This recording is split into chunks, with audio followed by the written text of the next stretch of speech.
Ryan Reynolds here from Mint Mobile. With the price of just about everything going up during inflation, we thought we'd bring our prices down. So to help us, we brought in a reverse auctioneer, which is apparently a thing. Mint Mobile Unlimited Premium Wireless. How to get 30, 30, bit to get 30, bit to get 20, 20, 20, bit to get 20, 20, bit to get 15, 15, 15, 15, just $15 a month? Sold! Give it a try at mintmobile.com/switch. $45 upfront payment equivalent to $15 per month. New customers on first 3-month plan only. Taxes and fees extra. Speed slower above 40 gigabytes. See detail. How would you like a 15% discount to my daily email, the stack of stuff, the show notes, discounts to the conference, all of that? All you need to do is text the word show to 33777. You'll get the annual subscription with a 15% discount to my daily email. You'll get the stack of stuff, the links to the show notes, discounts to the conference, and so much more. All you have to do is text the word show, SHOW, to 33777. Text show to 33777.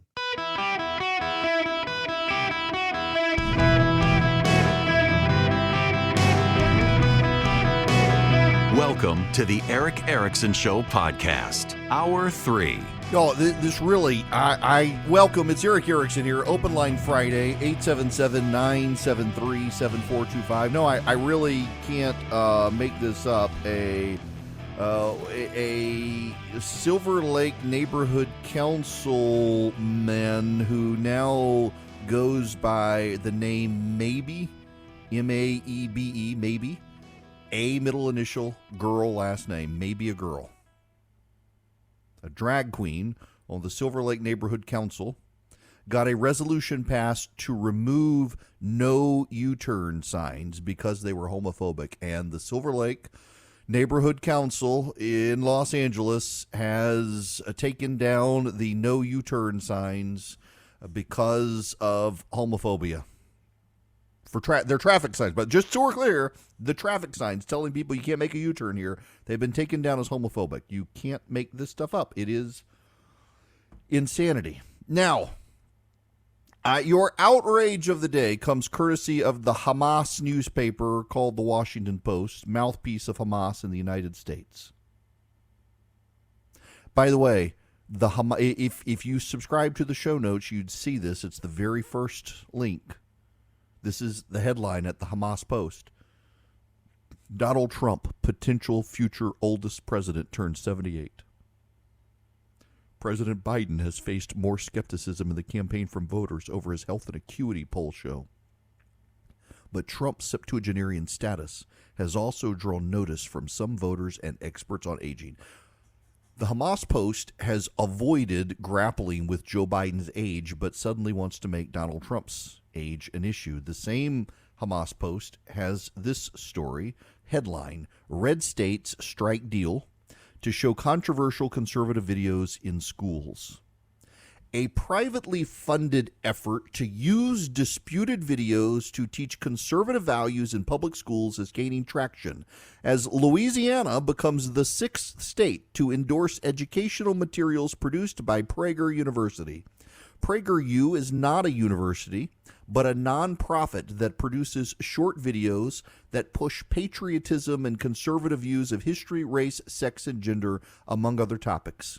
Since last November, Florida, New Hampshire, Oklahoma, Montana, and Arizona have all announced partnerships with PragerU, under which the nonprofit's lessons become state-sanctioned, optional teaching materials for public schools. PragerU is neither paying nor receiving money from state partners, the nonprofit and state officials said. The company and its supporters hail the moves as countering what they call left-leaning ideas in education. The half-dozen partner states, say PragerU Chief Executive Marissa Street, are just the beginning. We're pursuing every state in America, she said. Opponents say material produced by PragerU amount to right-wing indoctrination. PragerU materials are hyper-partisan to the point of propaganda, inaccurate, and incredibly substandard, said Marissa Sol Garcia, president of the Arizona Education Association, a statewide teachers group. Arizona launched the PragerU partnership in January. PragerU, founded in 2009 by conservative talk show host Dennis Prager and screenwriter Alan S13, began by producing videos aimed at college students and expanded its offerings in 2021 to reach younger students. Its website says the goal is to counter the dominant left-wing ideology in culture, media, and education by promoting American values. Two of the most watched videos on PragerU's Kids channel include a lesson on student loans and a cartoon-style retelling of the biblical story of David and Goliath that instructs children, when God is on your side, you have nothing to fear. Some of PragerU's videos have drawn criticism for factual inaccuracies, especially for a fictionalized animated clip that portrays famed abolitionist Frederick Douglass defending the nation's founding father's support of slavery. By the way, the Frederick Douglass had many letters recognizing the original sin in the country, but still says America was worth it. That's what PragerU highlights. I wanted to read you all of that to make a very basic point, which they finally get to at the bottom. The New York Times has done with the 1619 Project.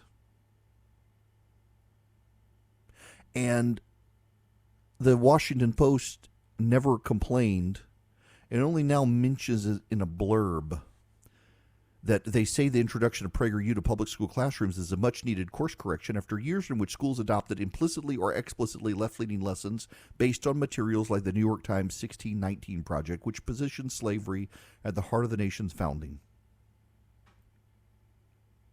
I'm in Louisiana right now broadcasting. I've been here all week broadcasting. Cade Brumley is the Louisiana school superintendent and said the nonprofit videos represented an important optional addition to the state's Freedom Framework social studies standards. Yes.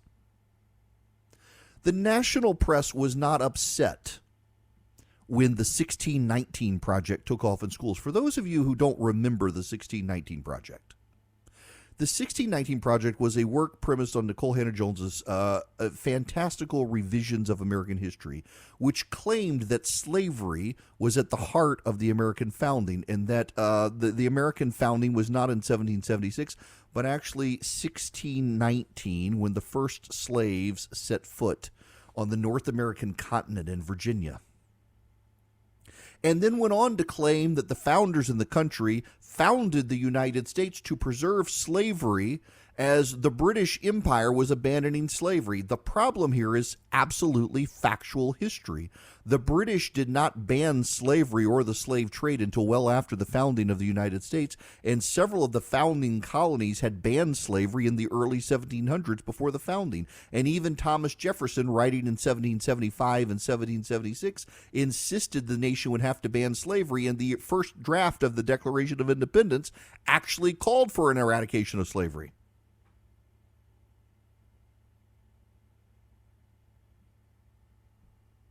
The 1619 Project is a fantasy and a lie all rolled into one, and packaged educational curricula produced by the New York Times and sold to blue states to indoctrinate children to hate the United States, declare it illegitimate, and embrace the idea that it's systemically racist. It is a propagandistic, functional retelling of American history to advance a left-wing, postmodern Marxist agenda. And Nicole Hannah-Jones is nothing but a liar, and they put her in charge. And now they're outraged that the right is producing PragerU videos. And Hillsdale College, by the way, Hillsdale College has a curriculum for classical education schools. Florida has embraced it at the state level, and other states have done that as well. They're outraged about that one, too. It's not in the Washington Post story, but Hillsdale College has done this. And by the way, it's a great educational curriculum for classical education standards. Now, for those of you who are unfamiliar with classical education, it's what my kids are in.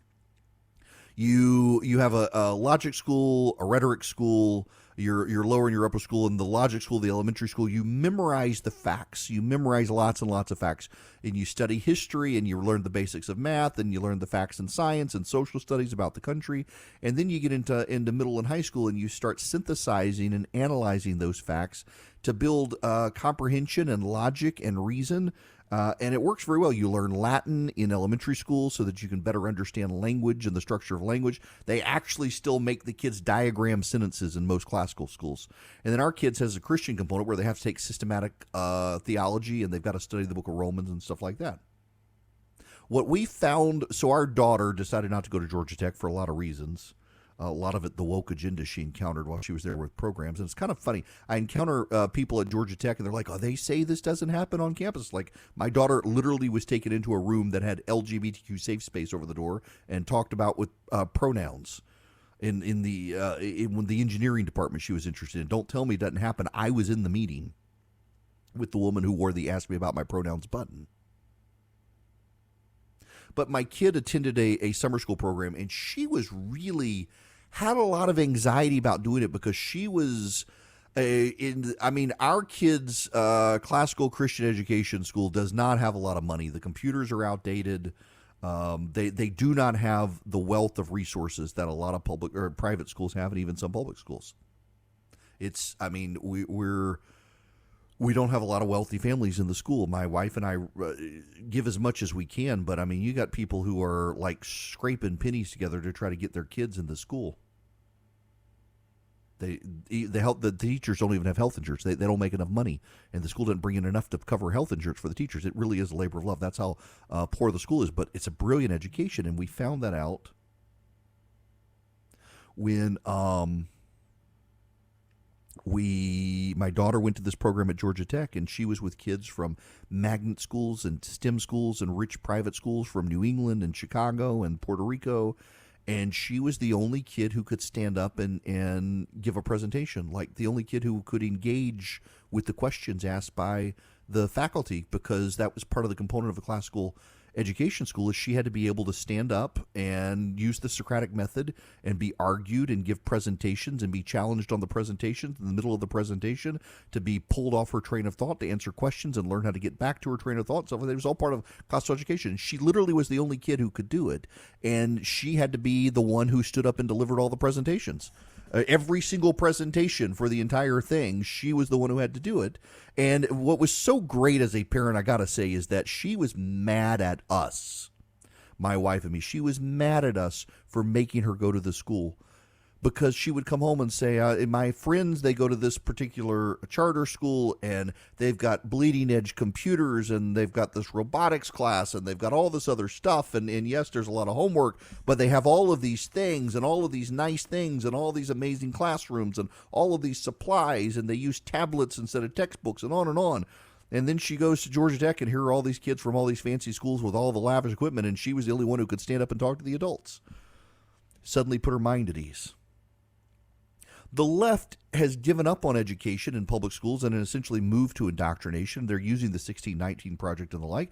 Well, guess what? The right can play that game too. We do have federalism in this country. There are red states and blue states, Republican-leaning states, Democratic-leaning states. If the Democrats can do it and they set the precedent with the 1619 Project, don't be surprised when the conservative states respond with PragerU and Hillsdale. The precedent matters, and the Democrats set the precedent, and the Republicans are taking advantage of it. It's notable that the Hamas Post is only now concerned about this trend. Only because 6 states have embraced PragerU, or they upset Florida, New Hampshire, Oklahoma, Montana, Arizona, and Louisiana. 6 Republican states. It's an option. It's not mandatory. Teachers can use it if they want in the classroom. They don't have to pay for it. They get access to it. And by the way, if you've ever looked at PragerU stuff, there's a lot of good stuff. There's a whole lot of good stuff at PragerU. I don't recommend all of it, but a lot of it is good stuff. It's educational. It's not actually indoctrination. It's what happens when you indoctrinate kids on actual education and facts about American history and the truth, as opposed to the 1619 Project, which tried to reimagine the American founding as something bad. When you accept the goodness of America and the necessity of the project of the American experiment, you teach kids differently than if you think it was all bad and never should have happened. The 1619 Project vilifies the American founding, and PragerU does not. That's the difference. If the left can do it with 1619, we can do it with PragerU on the right, and we should be doing it. In fact, more states should be embracing the agenda from PragerU. This episode is brought to you by Amazon. The holidays are here, and you know what that means? It's time to get your friends and family the gifts they deserve. Take the stress out of shopping with Amazon's great deals and low prices on a huge range of items from toys to tech and much more. Whoever you're gifting for, Amazon has great prices on everything you need this holiday season. Shop Amazon for all your gifting needs. Greetings, welcome. It is Eric Erickson here, and it is an Open Line Friday. To the phones we go. Donna, you're going to be up next. Welcome. How are you? Hi, how are you? Good. I'm getting by. It's hot. It's hot. Yeah, it is. I'm in Georgia, so I know you're hot too, probably where you are. I got a China question. Of course, there has to be at least one. This is just preys on my mind, and I think about it a lot. Nobody seems to be able to answer the question. We know so very much of our products that are sold in the United States are either made in China or they're being distributed to us by Chinese companies. China is pushing boundaries, and it's getting bolder. When war is declared between the United States and China, what happens to all of those imported products or Chinese-manufactured products? Do they just stop coming to us? Are we going to import products from China even if we're at war with China? How does that, what does that look like? All that goes away. We go to war with China, they stop sending us stuff. So some stores will be 70 or 80% empty because most of their inventory comes from Chinese manufacturers. And a lot of our medicines are manufactured in China, too. We won't get those. Yeah. Well, even vitamin D. If you try to buy vitamin D, it's almost impossible to find. Tinfoil will disappear. I mean, you know, it's all these batteries will go away, light bulbs will go away. Are the Chinese counting on our dependency on their products to prevent us from taking aggressive moves towards China or declaring war on China? Do the Chinese think they've got us? Oh, yeah, they absolutely do. On them. Not only do they think that they've got us, but they also believe that we are too entangled in their economy to ever walk away, and they've worked very hard to put devices in this country. So one of the things people need to understand, if you have a product made in China, outside of an American company, if you have, so like Apple's products are made in China, but they're made in a controlled environment, so we know this isn't so. But if you buy something from Huawei, you buy something from DJI, I've got a drone from DJI. All Chinese businesses have been mobilized into the Chinese military's operations, and their devices may be spying on us. They may be set with triggers to turn off if we go to war, so your product becomes useless.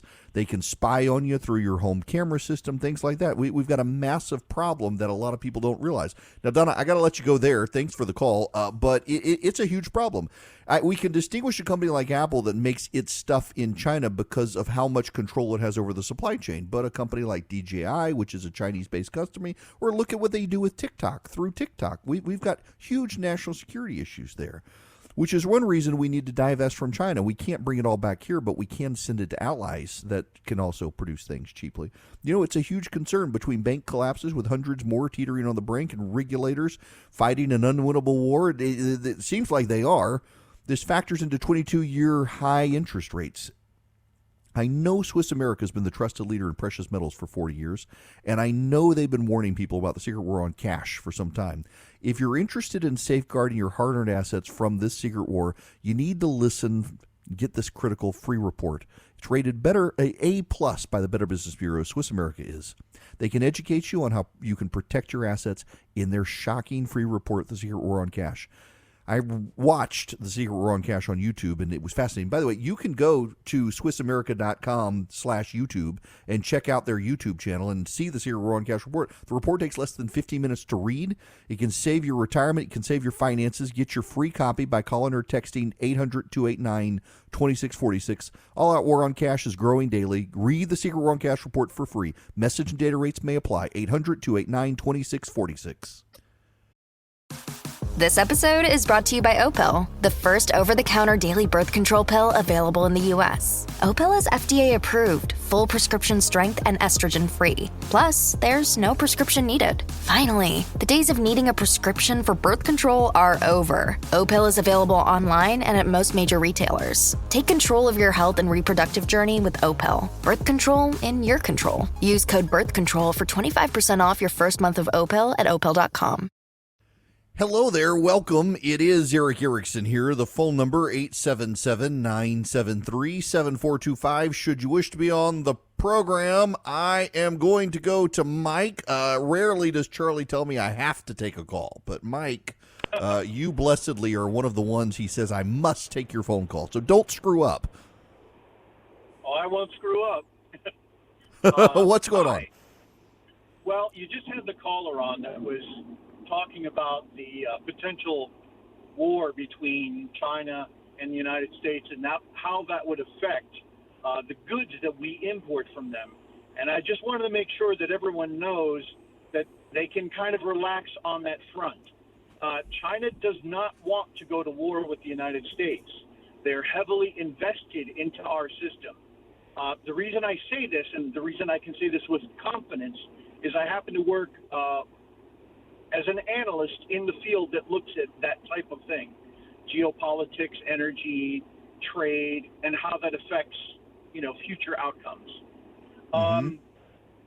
China has such a huge amount of their money invested into our system that they do not want it disrupted. But what they're doing is they're pushing as many of the boundaries as they can to gain a foothold in the South China Sea for the purposes of energy. Off the coast of Vietnam, there's a lot of oil fields that are currently in dispute right now, territorially speaking. And so that's a big portion of it. The other part of that is that when we think of potential how the United States would go to fight such a war, the first thing that they would do is impose sanctions on China. The same sanctions that we tried to impose on Russia. But Russia makes its own energy. Russia makes its own food. Any of those same sanctions that were imposed on China would shut China's economy down within a month. So I want everyone to relax in terms of fear in going to war with China. It probably will not happen. Well, okay, so I got to tell you, I actually think we will, but it won't be conventional. I do think that China wants to be the global superpower, not a rival to ours. But I think it's going to be done in not a standard military way. I do think one thing that we should think about as a country is instead of onshoring so much of our development, and there's this movement on the right now. Sorry about that. So I just think we instead of imposing tariffs and things like that and reshoring a lot of our manufacturing, we should go to our allies in third world countries and say, hey, we're going to help get our supply chains up in your country instead of China. And ally shore instead of it. Argentina, I think, is a fantastic example of this. They've now got Milei down there. He wants investment. It's in our hemisphere. Go start building and manufacturing. They've got a very smart workforce there. Start working there. And I think we do, for our own strategic interest, need to divest from China. And I don't know that we've got the capacity or will to do it on either side of the aisle right now. Well, there's certainly there's a big part of that is absolutely true. But there are several companies that are trying to do exactly that right now. And actually, one of our biggest allies is Mexico. There's a lot of labor that is being imported from China into Mexico in terms of goods and labor, that kind of thing. And the reason China is in such trouble is largely because of their demographics.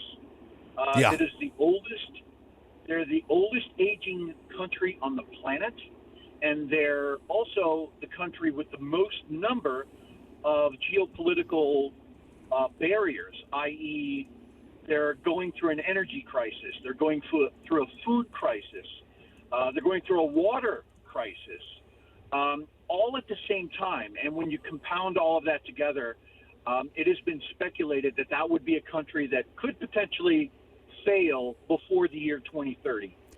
Okay, So, I'm glad you say this about. because when I get pushed on this issue, and occasionally do, I'm in the camp that says China is not rising. China is actually already on the decline. And a lot of the intellectual elite in Washington, they don't recognize it because they've so intuited that China's time is coming that they don't realize China's already on the decline. Because one is a communist nation, and the history of communist nations is that whistleblowers die, so they never blow the whistle on failure. So we're seeing this like the Chinese aircraft carrier that literally split in half. Or their new destroyer that caught fire that they've got, or their nuclear missiles. The fuel turned out to be water, not actually fuel. They've got all these problems because their nation declined, which is why I think Xi wants to invade China, is to stir up nationalist fervor to distract from all the problems at home. Right. Great point too. In terms of the difference in the size of the navies. They have 3 carriers, and none of them are nuclear capable. So when you compare that to the United States, it says, we've got 12 of them, and they're all nuclear capable, and each one of ours carries 5 to 7 times the firepower of a Chinese carrier. That tells you enough about how a war like that would potentially go, which is why China does not want to go to war. They're just trying to scratch out what they can before they collapse in the next 10 years, 15 years.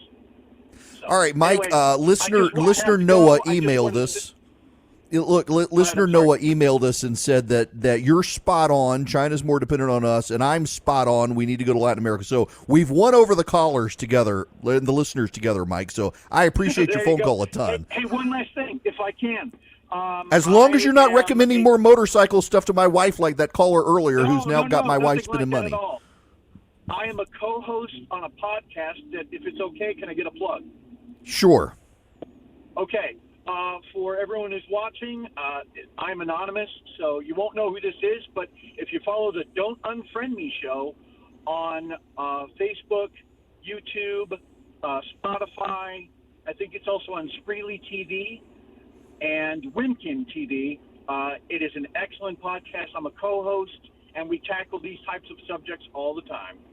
Don't unfriend me. We're on 7 o'clock every day of the week. All right, man. Listen, 7 p.m. Sorry. I will check that out, Mike. That's useful information. Thanks so much. That's highly informative. And my goodness, I mean, I am literally watching emails roll in that you have put some people's mind at ease. So good for you. Now, JT, you're going to be up next. Welcome to the show, JT.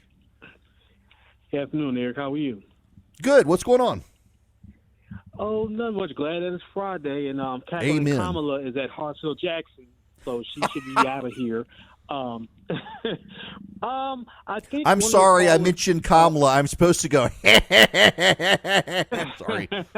I know. Drive us all nuts. I know one of your callers said something. I agree with him. A lot of things. What I like about your show, you bring stories that it seems like the mainstream media doesn't bring up or want to touch. And when you and I talked a week ago today, I mean, you were very passionate, and you got me fired up. And, of course, immigration. And I was telling you, call screener, we had those, 8 suspected men with possible ISIS ties, and I believe they were Tajiki nationals, and they were arrested in New York, L.A., and my hometown, of course, of Philadelphia. And I'm like, my goodness, thank God that they were arrested, because they could have pulled off, God forbid, a terrorist attack. Like you said last week, God forbid we get hit, because the border with it's not even about Afghanistan or Iran anymore. They're coming from everywhere. So anybody could be a terrorist, and like I said, I'm still caught up on the guy in New York who said he was with Hezbollah and was going to go to New York and make a bomb. I'm like, my God, thank God the Border Patrol in Arizona caught him. So they're slipping through the cracks. So I think the gotaways are a big problem. And, with Biden's stunt with the immigration reversal or whatever, like you said, and like I've heard other people say, it really hasn't made any much difference.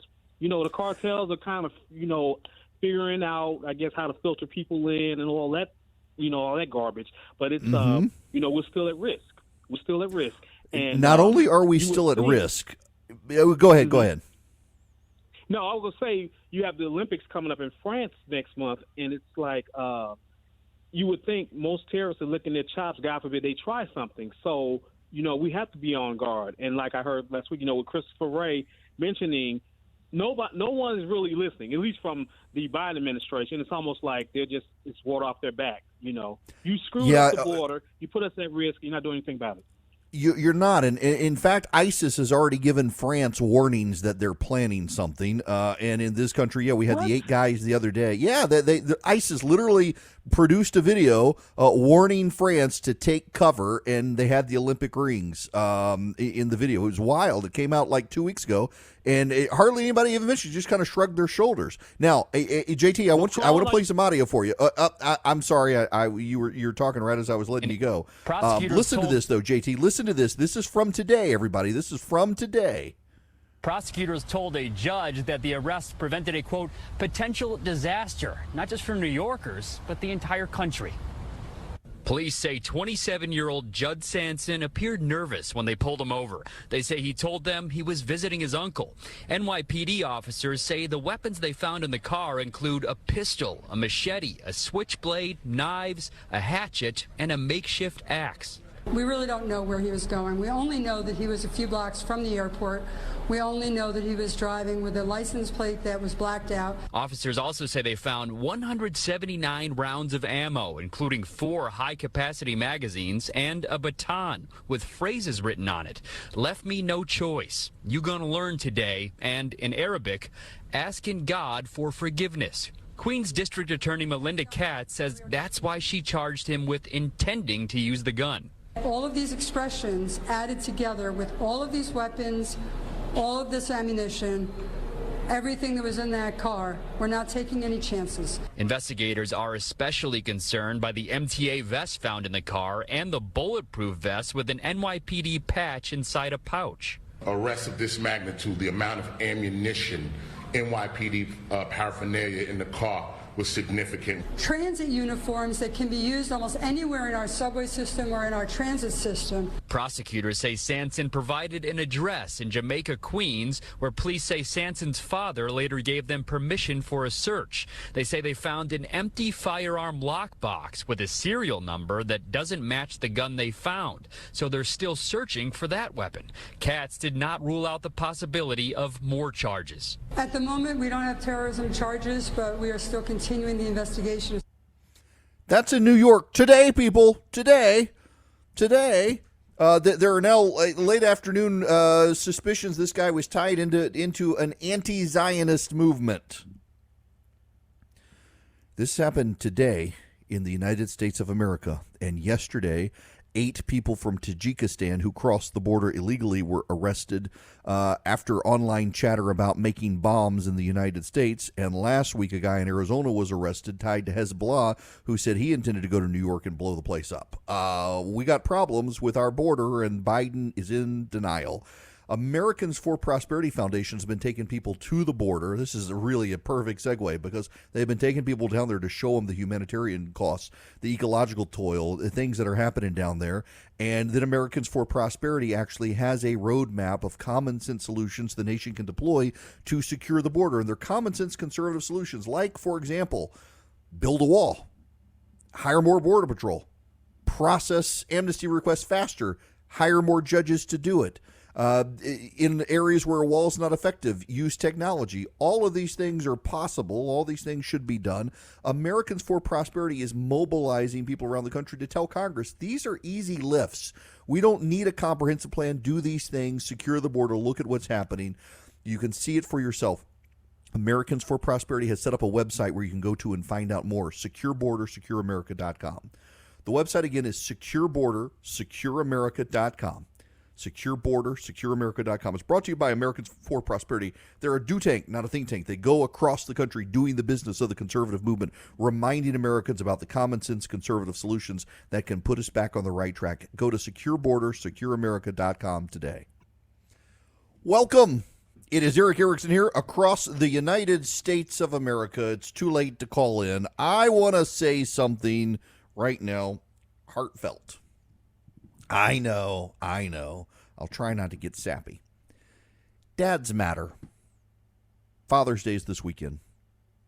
We live in a world that has devalued fathers. As we live in a society that says men and women are interchangeable, moms can be dads and dads can be moms, that the gender role is somehow a social construct. We have degraded and devalued the role of fathers in people's lives, and I say this every year, and I know it's going to happen again this year because it happens every year. I spend time on Mother's Day talking about mothers, and I never, ever get an email from a single father furious at me for talking about mothers on Mother's Day. But every year I have done this, I will get an email from an angry woman who says I have devalued her by talking about fathers on Father's Day because she's a single mother doing it both. Today's not about you, and I don't mean that insultingly. Dads matter. There are situations where there are no fathers. Very often, it's the father abandoned the family, not the mother. The father's walked away.